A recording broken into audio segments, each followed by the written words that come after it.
wild conjecture, conspiracy theories, and the possibility of the end of the garage gym world as we know it. That's right, guys, we're talking about tariffs today on the GymCrafter podcast. Welcome back to the GymCrafter podcast, everybody. My name is Tim. I am the head gym nerd here at GymCrafter.com, the website that I built to help ordinary folks like you and I build home and garage gyms that we absolutely love. And apparently, if you watch the news, we're not going to be able to build home and garage gyms anymore because everything's going to be so expensive. Well, as you guys probably know, that's not exactly true. And I wasn't going to make an episode about tariffs. I'm kind of tired of hearing about them myself, but so many of you guys have asked me, and to be honest, I probably buy more garage gym gear than any 10 of you guys combined, so I've got a little bit more experience and a little bit more exposure to risk in the whole deal, so I figured I would put together an episode for you guys, talk about kind of some ins and outs of tariffs, how I'm approaching it, and then go through just the most common questions that I've been asked and kind of answer them. And like I said, today is going to be all about wild conjecture and conspiracy theories, and I'm probably going to be wrong. And also, by the time this episode posts, the whole landscape's going to have changed. This is a very fluid situation. So the first thing I'll say about tariffs is what you think you know today is not what you're going to know tomorrow, but we will get into all of that. In order to kind of allow you to skip through the episode and get to the parts that you like, I am going to timestamp everything, and I've got 4 basic parts of the episode planned. Part 1 is going to be what do we know? There are some things that we absolutely know for sure. They aren't going to change. They're facts. They're not facts because one news program or one political party says they are. These are real deal facts that you can kind of count on. Part 2 is we're going to talk about things that really nobody knows, even though those news outlets and those political parties think they do. And there's an awful lot of, ever notice anytime there's something in the news that all of a sudden everybody online is an expert in that thing, like they suddenly went to school overnight and got a degree in it? Well, we're going to talk about a lot of those things that those people with those pseudo degrees say is true, but we don't really know or are provably not true. The third thing I'm going to talk about is, like I said, I'm going to go through the most common questions you guys have asked me. So I just had a Reddit AMA recently. A lot of the questions there were on tariffs. I get a lot of questions via email based on what to do based on tariffs. So I kind of compiled all of those into the most common questions. There's 6 or 7 of them. And I just want to go through and answer each of those, give you my best shot at an answer. Like I said, these are my best guesses, and they're probably wrong. So take what we're going to talk about today with a grain of salt, but it's fun to conjecture and guess and try and figure out what's going to happen, and I'll throw my hat into the ring, and that's why we're doing this episode.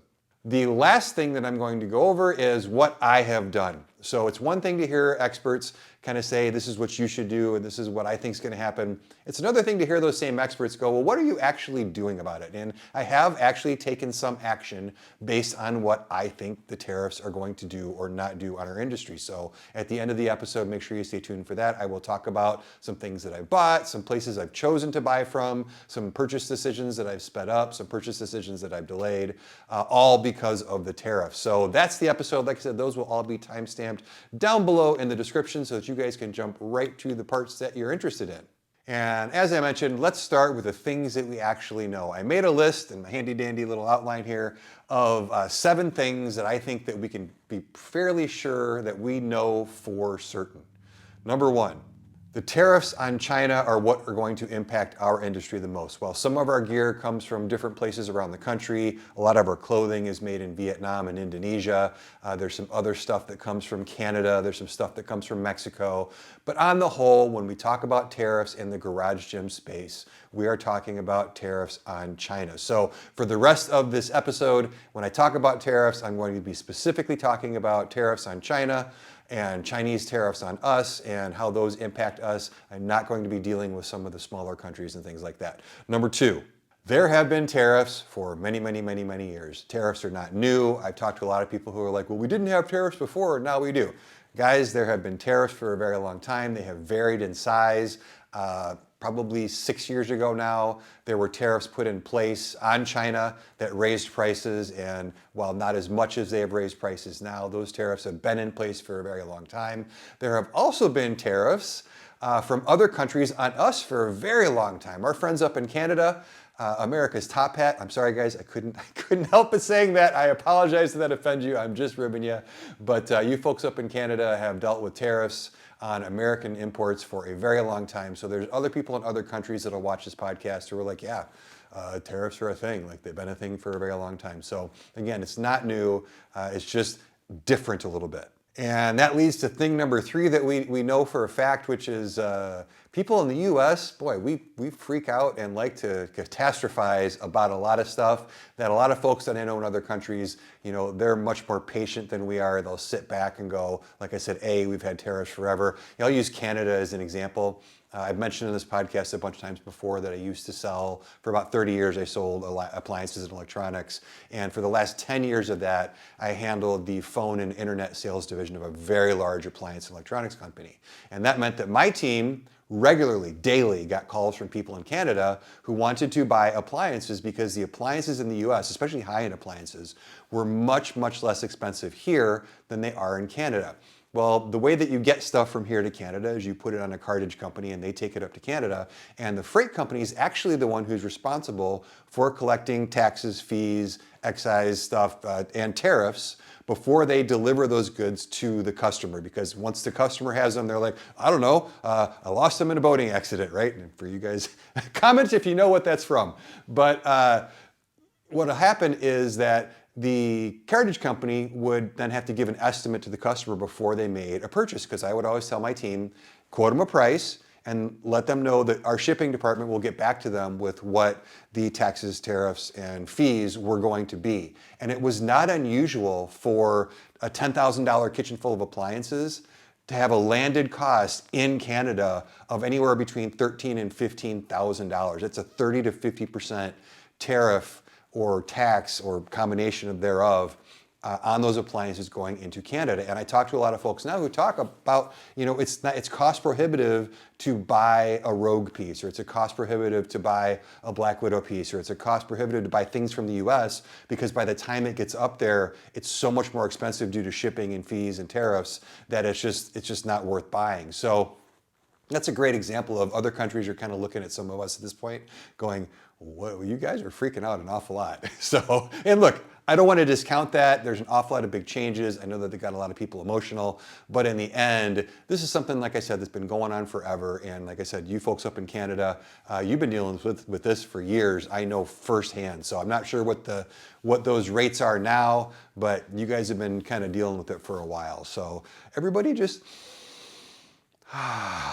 everything's going to be all right. I promise. And that leads me to thing number 4 that we know for a fact. People are not going to stop buying garage gym gear. Now, I have gotten emails from some of you who are like, I'm done buying garage gym gear, right? Like, I'm not buying anymore. I'm not giving anybody any money. For some reason, I've had people think that Trump is getting the money, like personally somehow. They're like, I'm not giving him any of my money. I'm not buying. So like, look, people are going to buy garage gym gear almost no matter how expensive it gets. And I just need you to remember back to like 2020, 2021. I've got a set of Power Blocks dumbbells behind me that you could buy new for, I think right now they're like $1,100. I got offers of $3,000 at the beginning of that time of our lives. And people were willing to spend 3 times just to have it. So as long as there's a need and a desire to work out at home, which I don't think is going to go away anytime soon, people are still going to buy garage gym gear. I think a lot of people are like, it's the end of the world. All the companies are going out of business. Nobody's going to buy anything ever again. And while you might decide not to buy anything for a while the prices are high, there are plenty of people out there who are going to continue to buy garage gym gear. So now, will some companies go out of business? It's definitely possible. Will assortments change? Absolutely. Will prices go up? Absolutely. Will sales rates go down? I'm not saying there's not going to be an impact, but what I am saying is, again, with the catastrophizing, people are still going to buy stuff.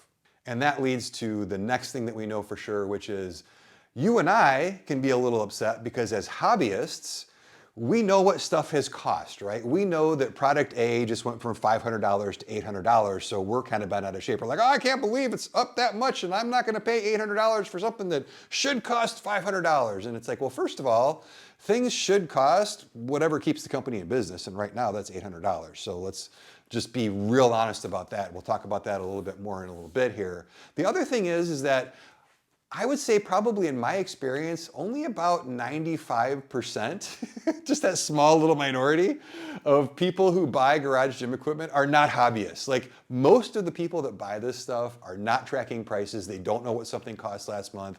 And basically what I'm saying is, if somebody goes, I just talked to somebody at the dog park this morning whose doctor told him they need to get in shape, and he went and he's building a home gym. Well, he's just starting right now. And he's like, hey, what's a good squat rack cost? I'm like, well, the one I recommend costs this. And he's like, oh, okay.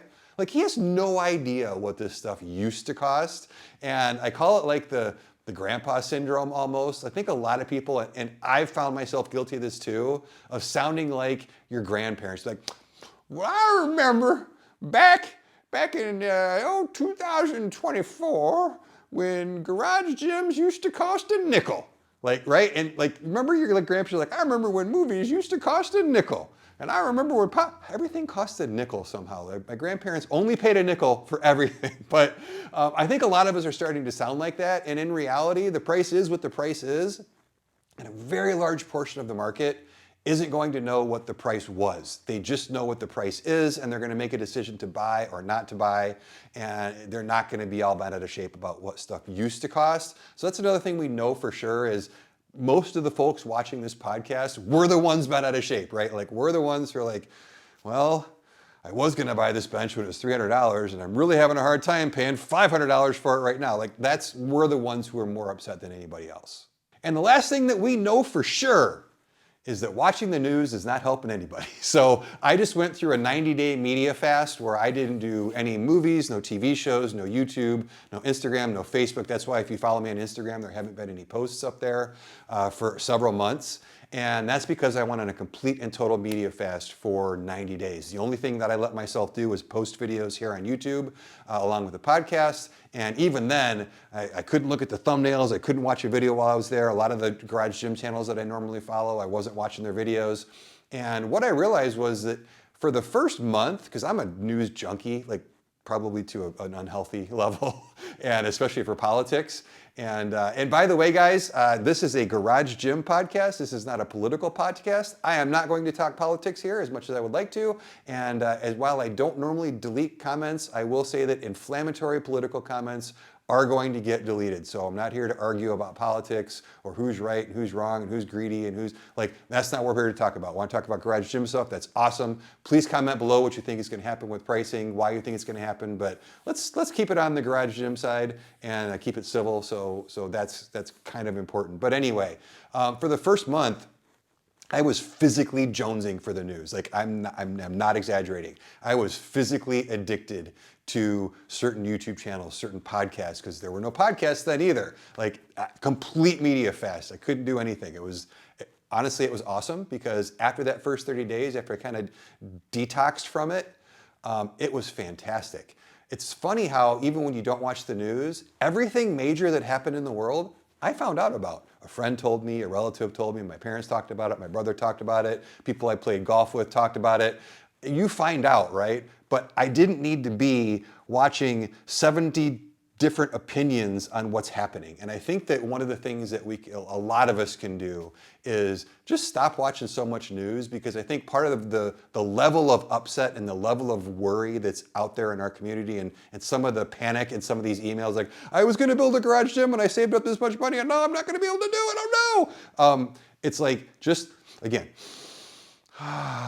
deep breath. Most of these people, they just want you to watch their YouTube video. So that's the other thing that we know for sure. So there's the things that we know for sure about tariffs, which means that everything else, for the most part, is completely uncertain. But let's go through some specifics that really pertain to garage gyms and pertain to a lot of the questions that I got that we really don't know. And number one, which is probably the biggest question that all of you guys have, and I have too, which is, look, tariffs are coming, right? That's probably another thing that we know. They've been here for a while. They're not going to zero. So the question is, how much of the tariffs and new tariffs will get passed on to the consumer, and how much will be eaten by the company? And what combination of that is, and are some companies going to absorb all of it, and are some companies not going to absorb all of it? And we'll talk a little bit more about that. But in general, there's a couple of things that I want to mention. Number one, it is absolutely unfair to just like really horrible comments on YouTube pages and on YouTube videos and things like that, and emails. I've talked to some of my contacts at the manufacturers, and some of the customers, some of them are just getting really out of hand and being like, you should just eat all the tariffs. I shouldn't pay a single more dollar because there's tariffs. You guys make 10 times what the cost and profit. You should just eat. And I would say that, no offense to any of you who are that person, you've never run a successful business in your life. So just take a step back. It is unreasonable for us to expect the companies to eat all of the tariffs. Now, what is going to happen? What isn't going to happen? Again, we don't know. I'm sure some companies who have just a ton of margin may decide to absorb all the tariffs. You know, your entry-level companies who are importing stuff from Alibaba and remarketing it, those guys are making just gobs and gobs and gobs of profit. So they could probably afford to, if they wanted to absorb all of the tariffs. Some of your mid-tier companies who aren't making, gobs of profit like that, but they're making a reasonable profit, in order to stay in business and in order to make it worth having a business, they're gonna need to pass some of that on to the consumer. And then you're gonna have other companies who are like, nope, sorry, I just jacked my prices up and you can take it or leave it. So, but the whole point is we don't know. And I think as this all shakes out and is really, again, really fluid over time, and I think this is where some of your better companies are gonna shine. And what I really like is two companies in specific that I know of, and let me know if there's other companies doing this. Bells of Steel and Fringe Sport have both been very open and honest with their customers about tariffs and the fact that they're going to have to raise prices. They've both been very open and honest about, hey, our cost of goods of what's in our warehouse now allows us to continue to sell at the listed prices, but as soon as those things are gone, the next shipment on the way over is a higher cost of goods, therefore will be a higher price. So they've been really good about letting us know, and I think that one of the interesting positives that's going to come out of this is I think you're going to see some companies out there who really do care about us as customers, and other companies who are just like only focused on the bottom line, right? Like they only care about the dollars. They don't care about you. They don't care about me. And it's been kind of interesting, like I said, to see people differentiate themselves from the competition based on how they're actually handling this, rather from a business owner's perspective, rather difficult situation. The second thing that we don't know is, will this drive anybody out of business, right? Like I wouldn't be surprised to see some companies who make the wrong decisions at this time go out of business. I wouldn't be surprised for some companies who were kind of on the edge anyway go out of business, just because another price hike for them just means they're not going to sell anything. I can see people who just don't know how to do supply chain right and don't have enough inventory. So might people go out of business? Sure. Might they not? Sure. We really don't know. And I see a lot of predictions online, which is fun. Everybody put on their tinfoil hats and go, I think so-and-so is going to go out of business, and here's why. And you may be right and you may not, but just be aware that we don't really know if anybody's going to go out of business because of this, because again, we don't know how long this is going to last. We could literally wake up tomorrow. In fact, between the time I'm recording this, which is on a Saturday, and the time it posts, which is on a Monday, which is when you're maybe watching it, things could have changed completely. Like I could set this to post on Monday, and between now and Monday, the government goes, no more tariffs, right? Like that could happen, right? So we really don't know. Now, is that going to happen? Again, we don't know, probably not.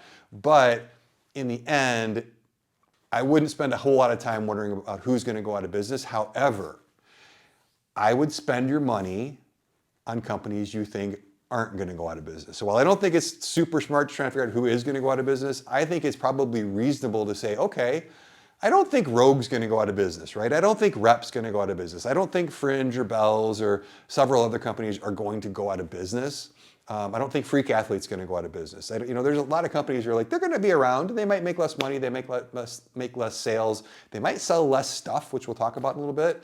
But I don't think they're going to go out of business. So you might be a little bit smarter to focus your purchasing decisions on companies who you know are going to be around to support you down the road. And I kind of already covered this, but number 3 that we don't really know is how long this will last. I just heard a podcast this morning where the guy was saying, look, we could have resolutions with some of the smaller countries of the European Union fairly quickly, but it may take 4 to 6 years for things with China to go, get straightened out. I've heard other people go, oh, China's economy is falling apart and they're going to make a deal tomorrow. Like in the end, again, we don't know. And the more we watch the news, depending on what kind of news you watch, the more you're going to lean one way or the other. But in the end, none of those people know what they're talking about. They're all guessing. So we don't know how long it's going to last. So what does that mean to you? That means that some of the things I'm going to talk about what you can do and the questions I've been asked are going to be impacted by just not knowing. And the fourth question, which is the one I get the most, and unfortunately it's the one nobody knows,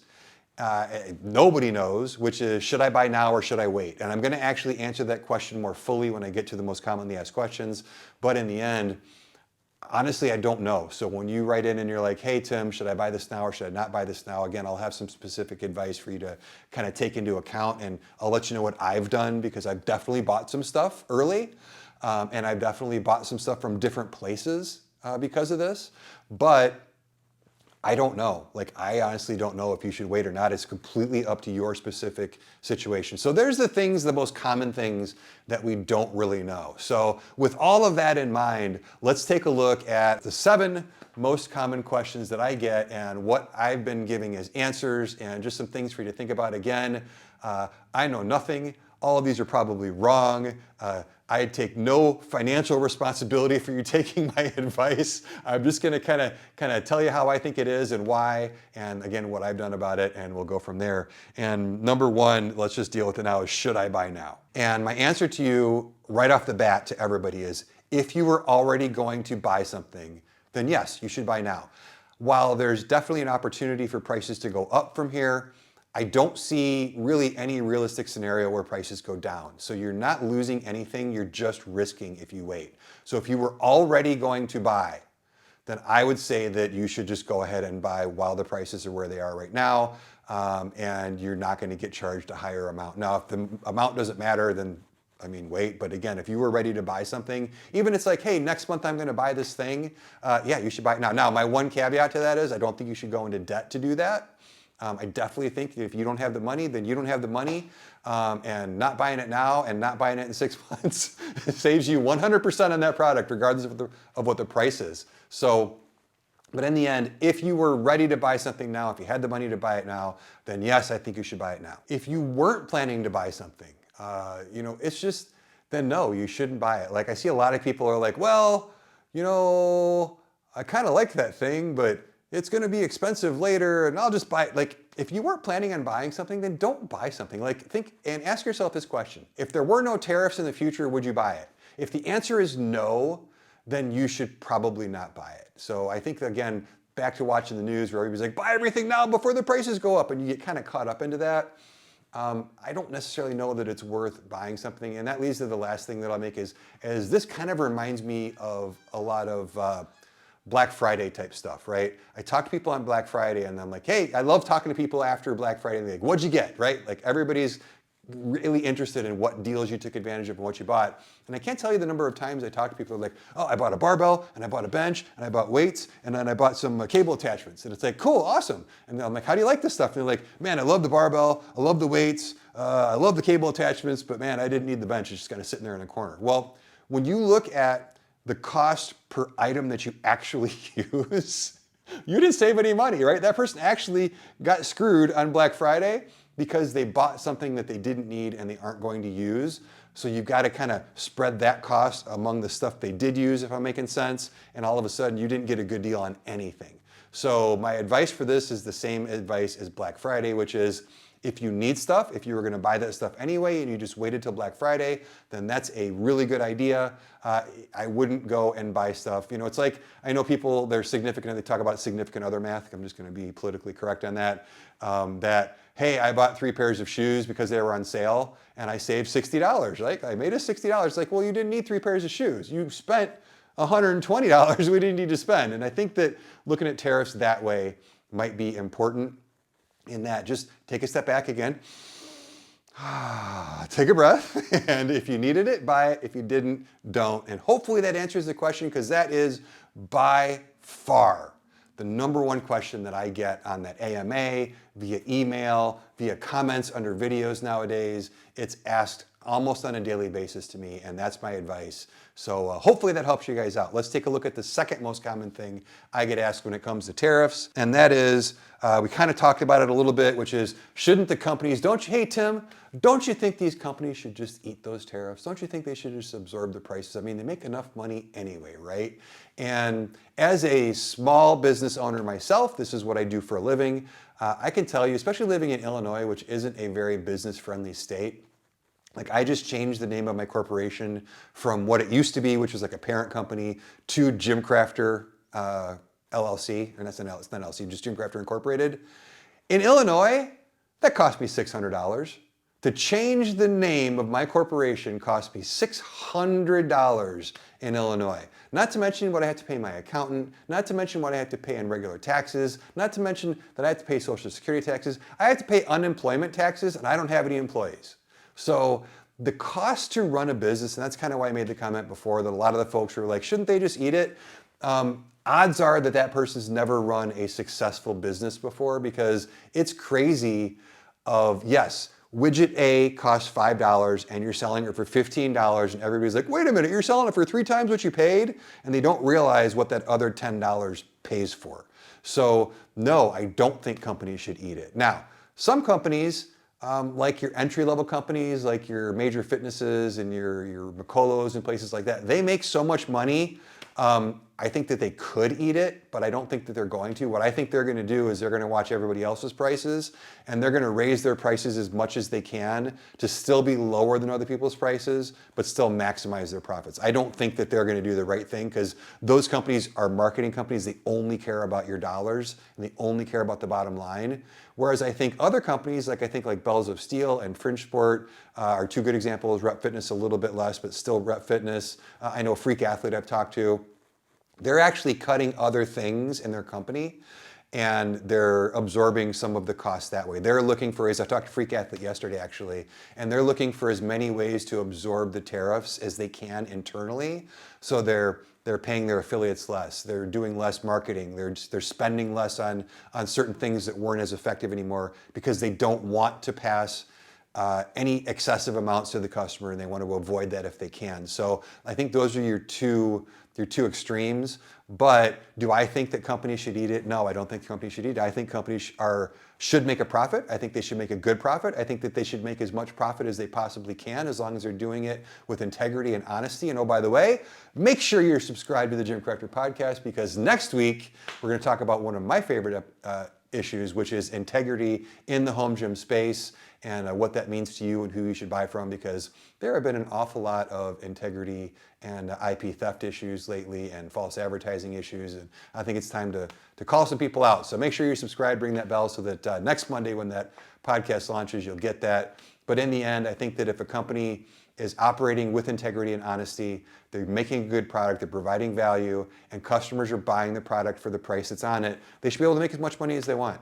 So I've never had a problem with that. I don't think you should have a problem with that either. And I think it's unreasonable to be like, well, I don't want to pay more, they should eat it. It's like, well, start a fitness company, right? So, but that's the answer to question number 2. Let's look at question number 3, which is, do I think that prices will go back down? And the answer is yes, I do think prices will go back down. I think that we're going to see a temporary spike as the initial wave of tariffs hit. I think that both governments in China and here are going to sit back, and they're going to go, let's see how badly people freak out, right? Like if you watch stories about things that are happening in China, folks over there are freaking out as bad as we are, because their factories aren't working, their factories are closed right now, they're not exporting things like they used to, people are out of work, they're not having a great time of it, we're not able to buy stuff as cheaply, which seems like much less of a problem, but we certainly freak out about that. And supposedly all the Walmart shelves are going to be empty, and again, don't watch too much news.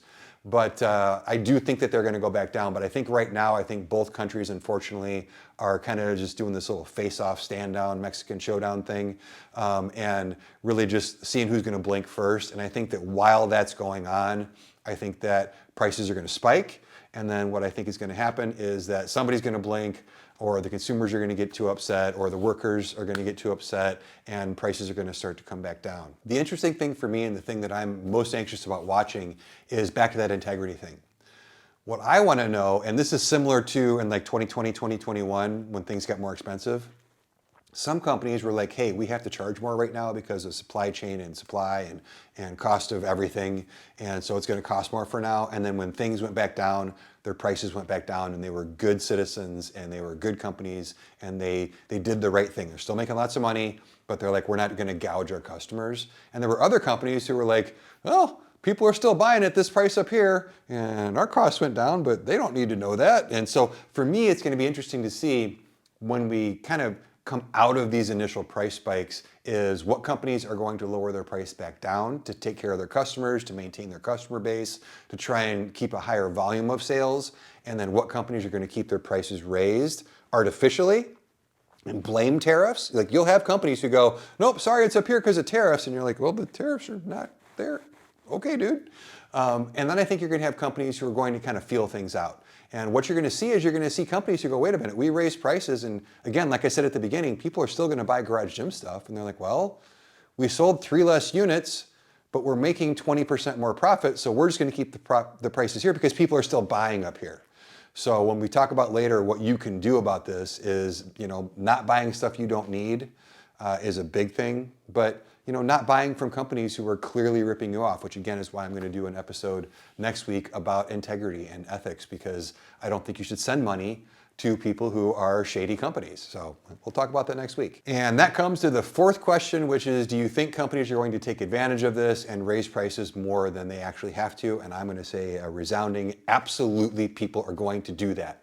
So to give you a little preview of next week's episode, a lot of people ask me, hey, why don't you feature this company or that company? I say, because they have integrity issues. And they're like, well, what does that have to do with me? Who cares if they stole so-and-so's idea? Who cares if on this product, they marketed it wrong, or they had a bad spec, or they imported aluminum racks instead? Like, why do you care? Well, the reason I care is because if the company lacks integrity in one area, they lack integrity in all areas. And if they're going to lie and cheat and steal in one area, they're going to lie and cheat and steal in every area. And those are the companies who are going to be like, well, my costs went up 10%, but tariffs 30% higher, right? They're going to gouge us, and they're going to raise their prices through the roof, and they're going to take advantage of the situation. So do I think some companies are going to gouge us because of this? I do. Again, it's really going to be fascinating to sit back and watch who tries to do that. I have my guesses of who's going to do that and who's not, because surprise, surprise, it's the people who lied before, so they're going to lie again. But again, that's why I think it's important for you to really look for companies and spend your money at companies who are good companies, who care about their customers. It's why I rail so hard against these entry-level budget import-only companies, because they're not out to help you, they're out to help their bottom line only. And when it comes time for them to make more money, even if it's gouging you because of tariffs, and it's really not necessary, they're going to do that. So again, that's a quick answer to that one. Yes, I think companies are going to gouge us. The question is, I just don't know for sure who. Again, I've got my ideas, but I don't want to throw too many people under the bus. But let me know in the comments, who do you think is going to do that? That's an interesting question. I want to hear from you guys. Who do you think is going to do a good job of managing and negotiating these price increases? And who do you think is going to go out and take advantage of their customers? Like, that's two groups of companies, right? And I think we're going to see both. Who do you think is going to gouge us, and who do you think is going to take care of their customers? And look, everybody's raising prices. It's just a matter of who's going to do it in the most reasonable way. And like I said, Freak Athlete, they're doing a lot behind the scenes to try and lower their costs so they don't have to raise prices as much as they could if they just kept their company running right along like they did. And just went, I guess we're passing it all on to the customer. So I had a really good talk with them yesterday, guys. They've got some cool stuff coming down the pike, and really had a great conversation with them. I'm impressed with the Freak Athlete. If you haven't seen the review, check out the review I did on the Freak Athlete Hyper Pro. But as much as I like that product, I really, after talking to them yesterday, I'm really impressed with the company and can't wait to bring you more stuff from them. So again, a great company that you can definitely trust, know is doing the right thing in this market right now. The next question I'm getting is, hey Tim, I thought this was only tariffs on China. Why are made in the US companies' prices going up? And that's for two reasons. Number one, a lot of pricing is market driven. So in other words, if local fabricator X is making squat racks for $1,000 because a similar squat rack from Rep and Rogue and all these other guys is $1,200 and they're trying to be at $1,000. Well, when Rep and Rogue and all those other guys, or maybe Rogue's not a good example, but when Rep and Fringe and Bells, for example, all go up to $1,500, they're like, well, we're going to raise our price to $1,300 because the market bears it. So it's called market-driven pricing.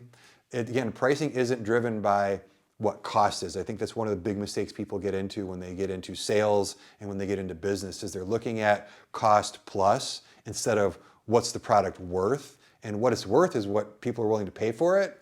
And what people are willing to pay for it is pretty well indicated by what your competition is charging for it. So if everybody in the world is charging $1,500 for a rack and you want to sell that same rack but be price competitive, you're going to price it at $1,400. If they raise their price to $2,000, you're going to raise your price to $1,900. Even if their price went up because of tariffs and you're a US company and your prices didn't go up, your market-driven pricing is going to raise the prices. So I wouldn't be surprised to see, I see a lot of people going, well, just buy you made in the US products, their prices aren't going to go up. Their prices are going to go up too. So they're going to go up for that reason, and they're going to go up because while the stuff is made in the US, a lot of the parts in it aren't made in the US. Like they're importing the hardware, they're importing the nuts and bolts, they're importing the powder coat, they're importing the machinery that they use to build the products, right? Like they're making a product in the US, but with tools that weren't made in the US, right? So a lot of this stuff, it's very hard to find a company where everything from top to bottom is all US sourced and made. I'll give you a good example. Jocko Willink, who, if you don't know who that is, he's a ex-Navy SEAL, I believe, but owns a company called Origin. And what he does is he started off making Brazilian Jiu-Jitsu gis, but he makes boots and jeans and clothes now. And what he did was he went around and he found all of these old manufacturing facilities and all these old looms to make fabric and things, and he rebuilt them and he trained US people. And so his boots, for example, he's really proud in a lot of his clothing, everything is in the US. The parts in the US, the workers in the US, the machines are in the US, the cotton comes from the US, the raw materials come from the US. It was interesting because he was talking about his boots. He's like, man, I'm upset because there's this one little part in the midsole that he has to get, I believe, from Canada, or maybe it's Central America someplace. But anyway, it doesn't come from the US, and he's on a hunt to find. There are very few companies that go to that extent to make sure that from top to bottom, everything is made domestically. So what you're going to find is that even though it's a US company, maybe their cost of tools, their cost of machines, their cost of software, their cost of raw materials, their cost of whatever is going up because of the tariffs. And so that's going to raise the prices as well. So there's two reasons why our US-based companies pricing may and probably will go up as well. Question number 6, and man, I get this one a lot. And I think I don't know, I don't think it's funny because I get it, but it goes back to what I said before. And this is the question.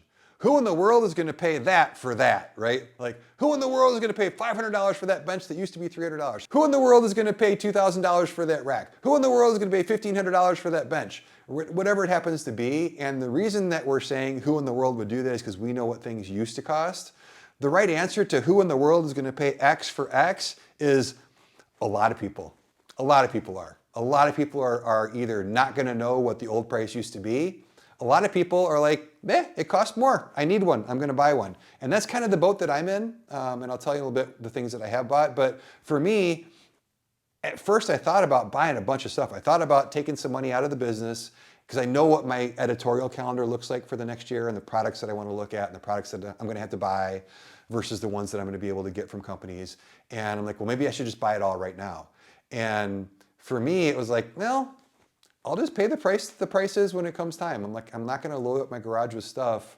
Again, wasn't planning on buying it right away, so I made the decision not to buy it. But in the end, when it comes time to buy that stuff, am I going to go, well, I'm not going to buy it, so because it used to be X, or well, that's just no. I'm going to buy it because I want that particular product, and I'm going to buy it, and I'm going to pay whatever price is on it. So the answer to who in the world is going to pay those prices is a lot of people. And one piece of advice that I have for kind of a small subsection of people who are upset about this is try, if you can, take your emotions out of it. I understand that this issue has some people really upset, whether you're really upset with certain politicians in this country, whether you're really upset with certain politicians in other countries. And again, I don't want to have a political discussion in the comments, but for whatever the reason, people are really upset and they're like, I'm not going to buy that for that price. Screw them. I'm never going to buy another garage gym piece again. I'm going to join Planet Fitness. It's like, cool, you can do that, but look, guys, if you love your garage gym and there's a thing you want to add to your garage gym and it's more expensive now, does it kind of suck that it's more expensive now? Yeah. Can you wait and see if it goes back down? Absolutely. It's probably not a bad idea if you don't need it right away. But in the end, prices go up over time, right? Like, it's just like I said, the old man example. I remember when things used to cost a nickel. Like, it doesn't cost a nickel anymore, Grandpa. Just pay 20 bucks for the movie and let's go, right? I want to see Jason Statham kill people or whatever you're going to the movies for. So it's just, don't get too emotional about it. Don't let your emotions ruin your garage gym, because I've talked to a few people and they're like, I'm selling all my stuff. This is ridiculous. Which, by the way, we're going to talk about this in a second, but not a bad time to sell the stuff you're not using. Let's get to this last question. The last question I get, and I don't get it a lot, but it's probably one of my favorite questions to kind of theorize about, which is, what's going to be the biggest impact of these tariffs in the garage gym industry? Like, when we look at the companies as a whole, is it going to be people going out of business? Is it going to be people losing market share? Is it going to be US companies gaining market share, which I think is probably going to be a nice benefit? Is it going to be maybe like Iron Bull in Canada is going to have an advantage for a while if Canadian tariffs go lower than Chinese tariffs? Like, what are the things that are going to happen, and what's the most impact? And to me, what I've thought a lot about is, and I'd like to know what you guys think as well, I think at least one of the biggest impacts is going to be in product assortment. Like, what is the stuff that companies carry? I think a lot of companies have bloated product lines. And when you look at trying to run a profitable company, what happens is, if you've got too much that you're selling, then the cost of carrying all that inventory is too high, so that adds to your cost that you shouldn't have to have. It also creates consumer confusion. And I think hopefully, I think what this will do is people will go, hey, these few products don't really sell well anyway, so let's just stop carrying those, and then we'll just shift over. We'll make a new version that replaces 3 things. I also think that some companies are making some things that don't make them any money, and they're going to have to stop carrying them, because some things are what are called commodities. They're just things that everybody makes. And on the whole, companies don't make money on commodities, right? Like, when I sold electronics for a living, it used to be that TVs were a profit center. You used to make a good amount of money on TVs. TVs are commodities now. I can go to Walmart and buy a 70-inch TV for $400. There's no profit in selling TVs anymore. So do electronic stores have to carry TVs because they're an electronic store? Sure, but they're not making any money on TVs. And trust me, if they didn't have to, they just wouldn't carry them, right? So I think that you're going to see that in the garage gym industry. It's going to be interesting to see what products go away, what products go up across the board. How do product assortments change and narrow in scope so that people can carry fewer things in inventory, so that they can buy, a great example is barbells. Like, if your company sells 40 barbells and you're importing 40 barbells, well, it would be very smart to go, well, I don't want to have to buy stock in 40 different barbells, so let me just sell 20 barbells, and I'll buy more of those 20, get lower prices because of the volume that I'm buying, and bring my costs down that way. So again, back to, if you've run a business before, you're familiar with some of this back end cost structure and how this works and how a business works and how you can, efficiency and cost of goods and being able to forecast your sales, and all that stuff goes into your cost of goods and what you have to sell stuff for. But I think one of the most interesting things, like I said, and one of probably the biggest impacts is, if the tariffs continue and if this pushes on for a long period of time, what are we going to see as far as assortment goes? You see a lot of these entry-level companies, they make 7, 8, 9, 10 different all-in-one trainers that are all 2 features apart from each other. It would make sense to see them sell like a good, better, best, premium, and that's it. So that's my view. Like I said, what do you guys think? What do you guys think is going to be the biggest impact of the tariffs, just on the industry as a whole? Not on customers like us, but just as far as how will the companies that we shop with, how will they change in response? And is that a good thing or a bad thing? What do you guys think? I'd love to talk to you guys about that in the comments. Now, let's talk about what you and I can do about it, and what I have done about it, but what you and I can do about it. Number 1, like I said, if you got your eye on something, you've been planning to buy it now. That's why my new 5 through 100 pound set of silverback dumbbells from Fringe Sport that I paid exactly the same as you would pay for are coming in about a week and a half. So I'm super excited to get them.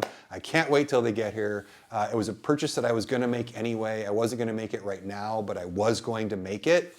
Fringe Sport had their garage sale where they were running 15% off. So I took advantage of that sale, and they're coming. So I put money where my mouth is, guys. Like, it was something I was planning on buying, so I bought that. So that's one thing you can do, is just make the decision, bite the bullet. If you were going to buy it anyway, again, without going into debt, go ahead and buy it now. It's one thing that you can do. Another thing that you can do is you can buy domestically. You can buy from companies in your country. And I'm not just talking to my US-based audience here. I'm talking like the Canadian folks. Like, you folks in Canada, you're used to shopping. I think Irwin Fitness is in Canada, if I'm not mistaken. Again, Iron Bull. There's definitely some companies up there that are good companies to buy from that, no, maybe you can't, it's cost prohibitive to buy a Rogue, or it's cost prohibitive to buy Rep. Bells of Steel is based in Canada. It's another good one for you. So it might just behoove you to just start to buy domestically. And have I done that? Yes, I have. So I have to have a place to put the silverback dumbbells. So I looked around. I didn't want to get just a basic rack. I really wanted something that was going to, if I was going to take up this much space in my gym, I needed to make sure that the rack was going to be able to grow with me down the road, add some stuff to it that I'm planning down the road, and also be multifunctional and store more than just the dumbbells. So I went through Synergy Custom. I saw them at Home GymCon last year. They're based in Florida. Again, talk about a stellar company. The interactions I've had with these guys have been fantastic.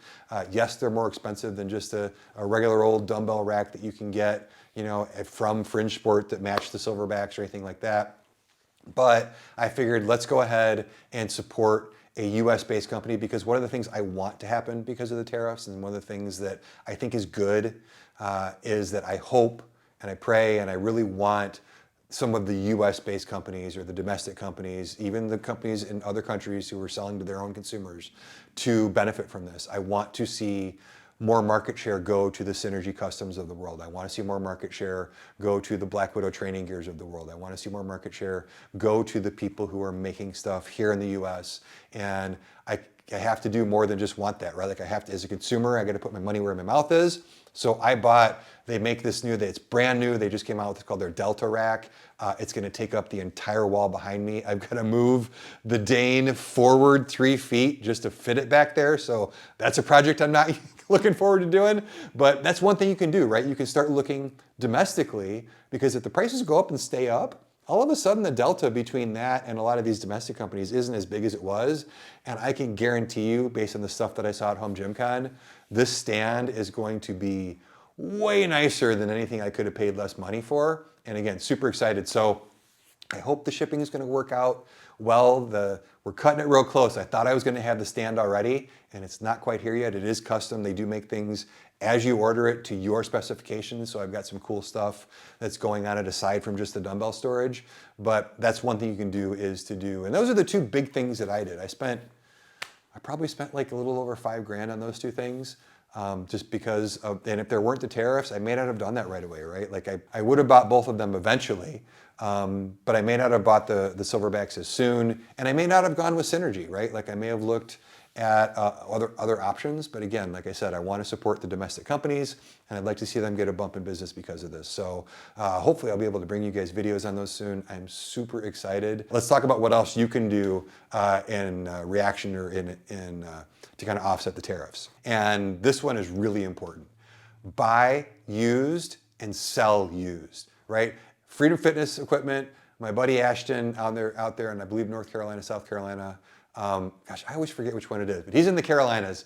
And man, when these prices on these imported goods go up and up and up, you can buy used commercial stuff that does the same thing, that will last you a lifetime, which will work a whole lot better. I'm thinking of like some of these selectorized leg curls and leg extensions that are coming out for $1,800, $2,000 from companies like Titan. And man, you find a good selectorized commercial leg extension leg curl, the geometry is going to be better, the force curve is going to be better, the padding is going to be better, it's going to be smoother, it's going to have better cables, better pulleys, bigger weight stacks, and it's probably going to cost the same or less even after shipping. So really look used, because you're going to be able to find that you can get just as good a stuff that even with the higher prices, that imported stuff's not getting better, it's just getting more expensive. Also, guys, look around your gym. If you haven't trained, and this is Jake from Garage Gym Experiments rule. He's got a 6-month rule. I have a 1-year rule, but whatever time period you want to put on it. If you look around your garage gym and you haven't used that thing in 6 months, sell it. You're not going to use it in the next 6 months. It's just sitting there collecting dust. It's taking up space. It's taking up room. I know you spent a lot of money on it. I've got a couple pieces here that I sunk a lot of money into that I haven't sold just because I sunk a lot of money into them. But they're literally like towel racks at this point. So at the higher these tariff prices go, the more demand, just like the power blocks I talked about early on in 2020, where I could have gotten $3,000 for my set of used power blocks.